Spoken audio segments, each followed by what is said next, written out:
और आपको बताएं कि नैब रावलपिंडी ने साबिक वफाकी वज़ीर अकरम खान दुरानी के खिलाफ एक और केस खोल दिया है।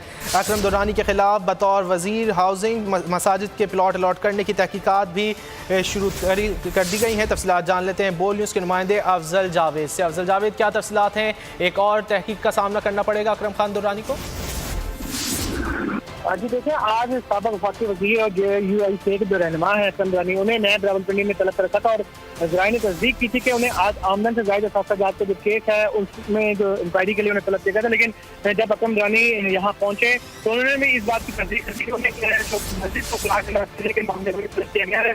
जिससे जाहिर होती है कि नैब रावलपिंडी के बाद साबिक वफाकी वज़ीर थे इन्वेस्टिगेशन करेगा, जिसमें एक आदत है मस्जिद को प्लाट करने के मामले की भी तहकीकात होगी। और इस बार की नैब ने उन्हें आज इस्लामाबाद में मस्जिद के प्लाट करने पर बुलाया है। तो जो नैब ठीक है, बहुत शुक्रिया अफजल जावेद, आपने इस हवाले से अपडेट किया।